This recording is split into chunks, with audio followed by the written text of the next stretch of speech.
What's up, Zag Nation? You're listening to the Bulldog Alley podcast, episode 2 of the 2022-2023 season. I'm Cole Forsman, writer for Gonzaga Nation SI, and I'm joined by fellow journalist, as last episode, Gonzaga student co-host Henry Krueger. What's up, Henry? Hey man, how's it going? It's going good. Winter break, not doing a whole lot, just trying to watch whatever sports is on at the moment. It's kind of a lull between um, the end of the school year and bowl season, but that's about it. What about you? What have you been up to? Well, I kind of similar thing, watching a lot of Zags games, hanging out. I had my wisdom teeth taken out 2 days ago. If you can notice a little bit of swelling here, but hey, man, the Zags WCC schedule is coming up, so we got some stuff to talk about. Yeah, we do. Just yesterday, they blew out Eastern Oregon, an NAIA school, 120-42. It's the largest victory in program history. 7 Zags scored in double figures. There wasn't a whole lot to talk about past probably the midway point in the first half. But we can kind of go over it just because it was a historic win. And it was the last one of the non-conference slate. You were watching, I know, as well. What did you sort of see out of the Zags? What could you take away from a game like that? Yeah, totally. I think, heading into the game, I think there were questions of, would this be a game where the Zags looked a little bit rusty? Would they start out slow, especially after their holiday break? But I think, I mean, Timmy talked about after the game, they really felt re-energized. There was kind of a new sense of spirit that they played with. And I mean, they dominated pretty much in every facet of the game. They broke multiple program records, including, shooting 70.8% from the field. Um, so yeah, and I thought it was cool. None of the starters played over 20 minutes, and so you got to see some of the guys at the end of the bench get some minutes. And so I think all around it was a great team win and a great confidence building win, especially ahead of the WCC season. Yeah, I would agree. It's nice to see the starters get some rest after literally battling the toughest schedule that the program has ever seen. So, but yeah, to your point on the rust, I think that's something to watch out for with those like big breaks. I know that happened last year around this time. They got like 11 days off. So it's good to see, an NAIA school, of course, but still they looked fast. They didn't look sluggish at all. It finally looked like almost like last year's team and teams before that just, run up and down the court. If there was a miss, it's, less than 10 seconds going the other way. We haven't seen a whole lot this year. We've seen flashes, but yeah, how overall, just how did you feel about the Zag? How do you feel about the Zags coming out of that non-conference slate heading into WCC play? Well, and you touched on it again, and I mentioned it earlier. Just the fact that you were able to see so many players get minutes, it answered a lot of questions that I had about, guys like Dom Harris, guys like Efton Reed, Ben Gregg, Hunter Salas. I know Hunter Salas fouled out, but a lot of guys were able to get minutes who, I wasn't sure just based on how tough this conference schedule or non-conference schedule has been. We haven't got to see everyone, and see if they can build kind of a rhythm with the team and where they fit. And so it was nice, getting some guys some more minutes. I thought it was cool to see Dom Harris. He had 5 points, a team high 5 assists, 3 blocks. I mean, 1 block and a steal, and in only 14 minutes. He looked comfortable as a facilitator, especially on the break, which I think that's a skill that could earn him more minutes going forward. I mentioned Efton Reed. I think this was kind of the game where, he needed to build a rhythm offensively where he could kind of come in and experiment, see where he fits in the system. And he totally took advantage of that opportunity, right? I mean, he had several buckets in transition, looked really good in the paint. I thought him and Ben Gregg looked really good on the floor together. And that's, a front court that you could be seeing in the future, future years from now. And so, yeah, I think it looks good. It's clear that the Zags have, 10 quality guys if he wants to go that deep in his rotation. Yeah, for sure. It was good to see flashes out of the guys that you mentioned. I think Ben Gregg, just throughout this non-conference play, towards the later half, I would say from the PK tournament on, was really a spark off the bench that I really didn't see coming. With, Efton Reed, slated to come in behind Timmy, off the bench. But yeah, Ben Gregg, Dom Harris getting some real quality minutes. I'm pretty sure he had a team high 5 assists out there. So he seems to be in a rhythm, and the chemistry is there with the other guys out there on the court. But yeah, overall, I think the non-conference will serve them well during conference play, as it has in the past. But yeah, just a brutal schedule. I think the Ken Palm rating, they had like the third toughest schedule. I don't know. I'm kind of just drawing it off the top of my head, but yeah, we'll see how it bodes for them. There was also noteworthy, a 6'6" French shooting guard. I'm not going to pronounce his name. I can't. But I see it on Twitter. There was a recruit there at the Zags game yesterday, with Killian Tilly there as well. So the recruit also visited UCLA and G League Ignite. Elaine, I think, is his first name. I'm not going to try his last name, but apologies. But yeah, that's something to keep note on. Yeah, totally. And yeah, looking towards the future, the guys they have already picked up, Stromer and Tuhi, and just seeing who else they can pick up. But yeah, I mean, there was a lot to take away from yesterday.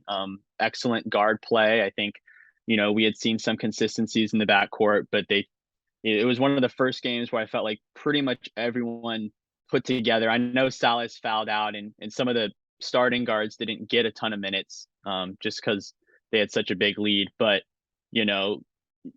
it felt like pretty much every guard put together, a solid performance, and I think that's important heading into conference play for sure. Yeah, we had talked about the guard play on the first episode, and I think since then, Nolan Hickman, I know he had like I think it was 3 games in a row where he hadn't had a turnover. He did yesterday, unfortunately, in a game like that. He breaks his streak, but yeah, he played really well. Rasir Bolton at times, he's been asked to do more now as a ball handler, and I think he can handle it. But yeah, having great guard play is going to matter going forward in conference play. Which, speaking of which, Gonzaga kicks off WCC play on Saturday. I believe WCC kicks off tonight, but the Zags will play on Saturday. They're going to play Pepperdine at home. Another 2 p.m. start on New Year's Eve day. Henry, I know you've paid attention to the waves lately. What should we look out for in the first WCC game? Yeah, I mean, historically, it's obviously a pretty lopsided matchup. I think I read that the Zags have won 43 straight matchups with the Waves, but this year, kind of like a lot of the WCC, the bottom has really stepped up, and the Waves are 7-7, but they started out 5-2 before they dropped 5 of their last 7 games, and they have still some really talented pieces. Maxwell Lewis is a guy that I've seen go in the I've seen some mock drafts have him going in the first round. He's kind of that wing scorer type that, some scouts have kind of grown to love in recent years. He's, I think, about 19.4 points a game, which puts him, I think, second among all players in scoring in the WCC. So, and he shoots the ball at a very high clip, 42.9%. This team has a number of really talented scorers, whether it's him or Houston Mallette, who I think averaged like 23 points in the 2 meetings they had last season with the Zags. He's another 3-point shooter, and to kind of, those are both sophomores, and to top off that sophomore class, they also have a guy named Mike Mitchell, who is also a great shooter. I think he's shooting like 47% from 3, and he's also a really good facilitator. So it'll definitely be a really good perimeter matchup to see with the Zags. Yeah, for sure. Maxwell Lewis. Dan Dickow, I had heard on the broadcast from yesterday's game that he is probably the best NBA prospect in the WCC, and the mock drafts reflect that as well. And then his sophomore, his classmate Houston Mallette as well. I was wondering which one, when they both came in, would take the jump, because they were both very talented in their own ways, and Maxwell Lewis seems to have taken that to a whole new level. But outside of him, as a unit, the Waves, like you said, they've had a bit of a skid lately. They're nothing to rave about on offense or defense by the metrics. And historically the Zags have dominated these first WCC games. They always get up for them. There won't be much of a atmosphere without students, but that's the way it goes. I think Pepperdine, they've also they haven't lived up to maybe what we thought they could be this season with so much young talent. But how do you sort of see just the WCC slate for Gonzaga shaping out with St. Mary's is kind of coming on this season. They've had a great defense all year long. BYU's had a bit of a skid. Santa Clara, they still have some talent, even though they lost some key guys from last year. How do you sort of see the Zags shaping in the WCC? Yeah, well, I mean, it's always cool to see kind of after non-conference play. I know it doesn't totally matter, but to just see where each team is kind of stacking up and how they performed against sometimes even like other ranked opponents. And you saw that a lot of WCC teams were slated and played ranked teams and in some cases did very well. I mean, I think it'll be interesting. The Zags play Pepperdine, and then I think they go on the road and play Santa Clara, USF, BYU. That's not a cakewalk by any means. And so I think, for those out there saying that, well, the grueling non-conference slate is over, of course the WCC slate is not as challenging, but there's definitely, a game or two in there, like you said, with St. Mary's where, they could easily, drop that, if they're not as focused. Yeah, for sure. St. Mary's, they played everybody close. All their losses have been really close this year. They know how to control the tempo. And so that's always given the Zags problems in the past. BYU has as well, but it'll be interesting because, like you mentioned earlier, the bottom half is really starting to get better, even if the competitors that we typically think of, like BYU, USF has lost some players from last year. They're not right on the Zags tail, but the bottom half of the league is, and it kind of just every team kind of I feel like thinks that they have a shot every night to knock off Gonzaga or a St. Mary's. It's just how parity has sort of worked. The league has gotten a whole lot better. I think every program besides St. Mary's brought in a player from a Power 5 conference through the portal. So it's definitely talented. It's sort of evened out. It's not going to be probably like last year where we had 3 teams make it, almost 4. There was, stretches where we thought there could be 4.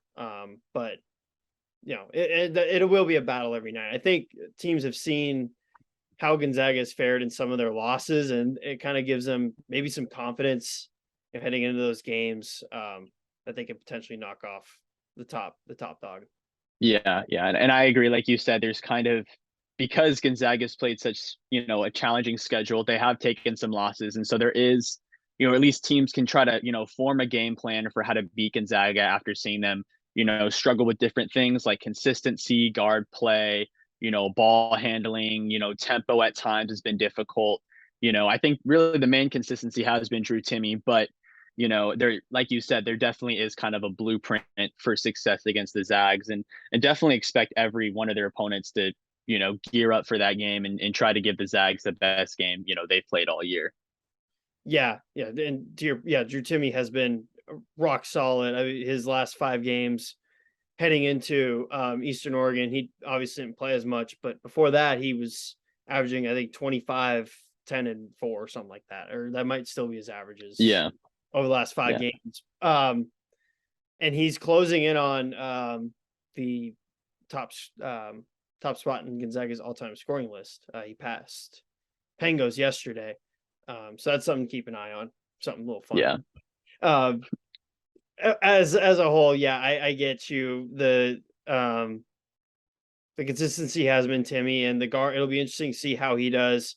Because St. Mary's, They're big, they're physical. Loyola Marymount, they've always been physical. It'll be interesting to see how the guards step up.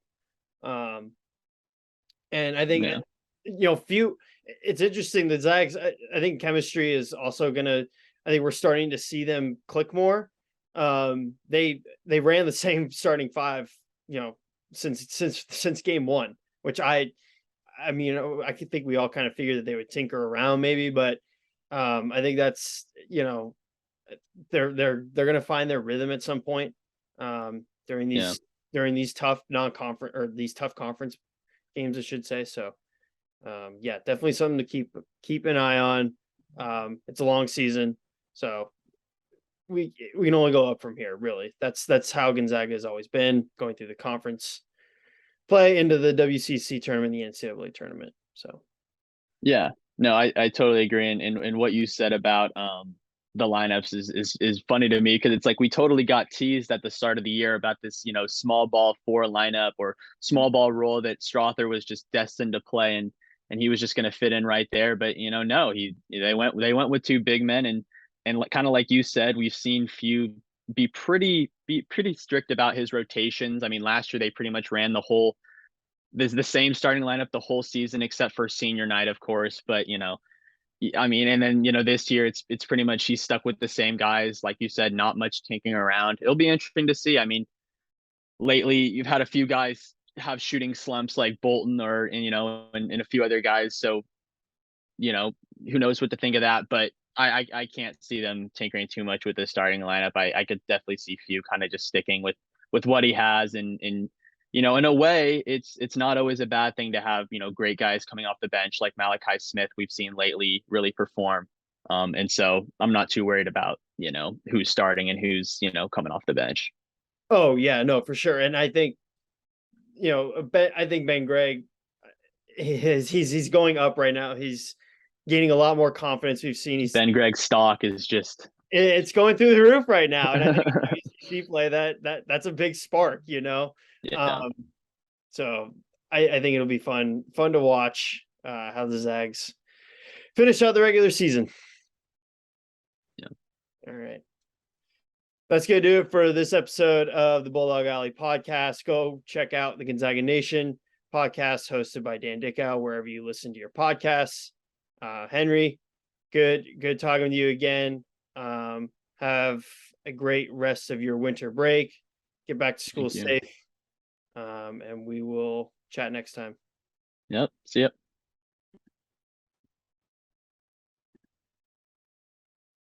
How do I stop it? There it is.